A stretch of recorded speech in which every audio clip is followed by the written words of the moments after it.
మన తండ్రి కుమార పరిశుద్ధాత్మ దేవునికి వందనాలు స్తోత్రాలు చెల్లించుకుంటూ దేవుడి దినమందు మనకిచ్చిన వాక్యము యెషయా గ్రంథము 40వ అధ్యాయము 31వ వచనం చదువుకుందాం. యెహోవా కొరకు ఎదురు చూచి వారు నూతన బలము పొందుదురు. వారు పక్షిరాజు వలె రెక్కలు చాపి పైకి ఎగురుదురు. అలయక పరిగెత్తుదురు, సమస్యలక నడిచిపోవుదురు. దేవుడి వాక్యం ద్వారా మనల్ని దీవించును గాక. ఈ ఉదయ కాలంలో మరి యొక్క వాగ్దానం మనకి దయచేస్తున్నాడు. యెహోవా కొరకు ఎదురు చూసి వారు నూతన బలము పొందెదరు అంటున్నాడు దేవుడు. మనకున్న బలం కాక ఆయన కృప కొరకు కనిపెడుతూ ఉంటే మనకి నూతన బలం ఇస్తాడు దేవుడు, నూతన శక్తి ఇస్తాడు దేవుడు. ఈ లోక సంబంధమైన విషయాల్లో మనము నలిగిపోతూ ఉండినప్పుడు, ఈ లోక సంబంధమైన విషయాల్లో మనము ఎంతో ఆందోళన చెందుతూ ఉన్నప్పుడు, బలహీన పడుతూ ఉన్నప్పుడు, మనం ఎప్పుడైతే యెహోవా కొరకు ఎదురు చూస్తున్నామో అప్పుడు ఆయన మనకి నూతన బలాన్ని ఇచ్చే దేవుడుగా ఉన్నాడని మనం వాక్యంలో గ్రహించగలుగుతున్నాం. నూతన బలం ఇస్తాడు మనకి. నూతన బలం ఇవ్వకపోతే మనం ఏ విధముగా జీవించలేము.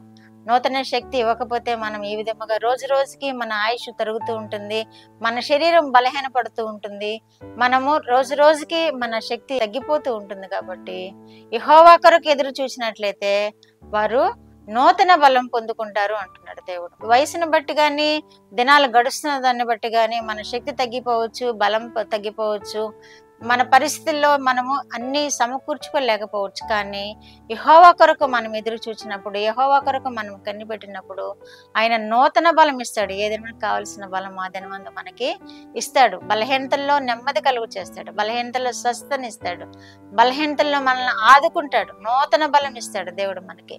నూతన బలం ఇచ్చి ఆయన మనల్ని నడిపించుకుంటాడు దేవుడు. నూతన బలం పొందుదురు అని కూడా అంటున్నాడు.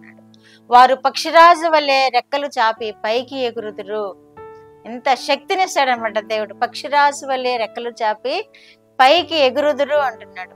ఆయన కొరకు మనము కనిపెట్టుకున్నప్పుడు అనుదినము ఆ శక్తినిచ్చి, పక్షిరాజుకి ఉన్నటువంటి శక్తిని మనము కూడా కలిగి ఉండి పైకి ఎగురుదురు అంటున్నాడు దేవుడు.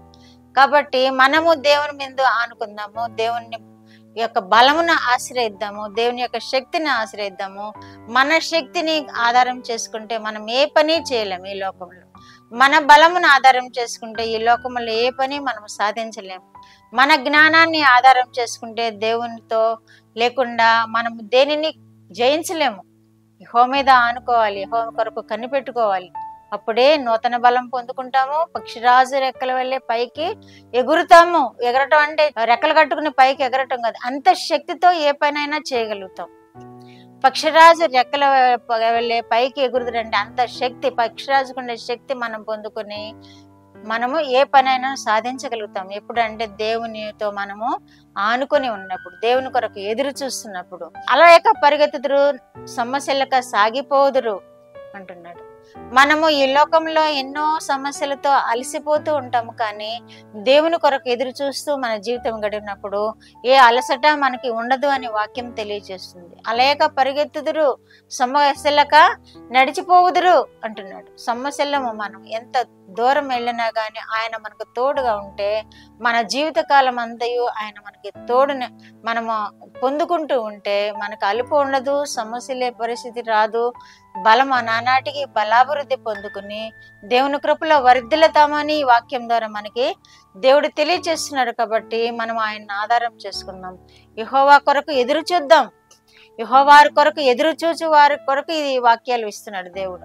యెహోవా కొరకు ఎదురు చూచినప్పుడు దేవుడు మనకి ఈ వాగ్దానాలన్నీ నెరవేరుస్తాడు. ఈ శక్తి అంతటిని ఇస్తాడు, ఈ బలముని ఇస్తాడు. యెహోవా కొరకు ఎదురు చూడకుండా, ఆయన ప్రార్థించకుండా, ఆయన వాక్యం ధ్యానించకుండా, ఆయన వాక్యాలు వినకుండా, అర్థం చేసుకోకుండా మన జీవితాలు గడిపితే ఇటువంటి శక్తి పొందుకోలేరు ఎవరు కూడా. ఎవరైతే దేవుని మీద ఆనుకుంటారో, దేవుని ధ్యానిస్తూ, దేవుని ప్రార్థిస్తూ ఉంటారో వారికి దేవుడు ఈ వాగ్దానాలు నెరవేరుస్తాడు, ఈ శక్తిని ఇస్తాడు, ఈ బలమునిస్తాడు. సమస్యలు చేయడు, అలయనీయుడు. అలాగే కీర్తన గ్రంథము 103:5 కూడా పక్షిరాజు యవనం వల్లే నీ యవనము క్రొత్తదగుచున్నట్లు మేలుతో నీ హృదయమును తృప్తిపరచును అని వాగ్దానం చేస్తున్నాడు దేవుడు. పక్షిరాజు యవనం వల్లే, అది ఎప్పటికప్పుడు తన యవనాన్ని పొందుకుంటూ ఉంటుంది, శక్తి పొందుకుంటూ ఉంటుంది. అలాగే మనము కూడా పక్షిరాజు యవనం వల్లే మన యవనము క్రొత్తదగుచున్నట్లు మేలుతో ఆయన మనల్ని తృప్తిపరుస్తాను అంటున్నాడు. ఒకటే మనం చేయాలి, యెహోవా కొరకు కనిపెట్టుకొని ఉండాలి, యెహోవా కొరకు ఎదురు చూస్తూ ఉండాలి, యెహోవా మీద ఆధారపడి ఉండాలి. అప్పుడు దేవుడు మనకి కార్యాలన్నీ నెరవేరుస్తాడు. ఈ లోకంలో సుఖవంతమైన జీవితం జీవించే కృప దయచేస్తాడు. ఈ లోకంలో ఆరోగ్యవంతముగా జీవించే కృప దయచేస్తాడు. ఈ లోకంలో జయకరమైన జీవితం జీవించే కృప అనుగ్రహిస్తాడు. ప్రార్థన. మా దేవా, మా ప్రియ పరలోక ప్రభువా, మీ పరిశుద్ధ పాదములకు వందనాలు, స్తోత్రాలు. మా రక్షకుడైన యేసయ్య స్తోత్రములు. పరిశుద్ధాత్మ దేవ స్తోత్రములు. ఇచ్చిన వాక్యము కొరకు స్తోత్రములు ప్రభువా. ఇచ్చిన వాగ్దానములన్నీ బిడ్డలు నెరవేర్చుకోబడినట్లు వారు మిమ్మల్ని ఆనుకోవడానికి, మిమ్మల్ని మీ వైపు చూడడానికి, మీ కొరకు ఎదురు చూడడానికి కృప చూపండి. బిడ్డలను మీరు ఆశీర్వదించండి, కుటుంబాలను ఆశీర్వదించండి. కుటుంబాల్లో బిడ్డలను మీరు దీవించండి. యవన బిడ్డలను రక్షించుకునండి. చిన్న బిడ్డలకు ఆరోగ్యం దయచేయండి. కుటుంబాల్లో నెమ్మది దయచేయండి. మీరే మహిమ పొందమని యేసుక్రీస్తు వారి పేరిట ఈ మనవులు మీ పాదముల యొద్ద వేడుకుంటున్నాను పరమ తండ్రి. ఆమేన్.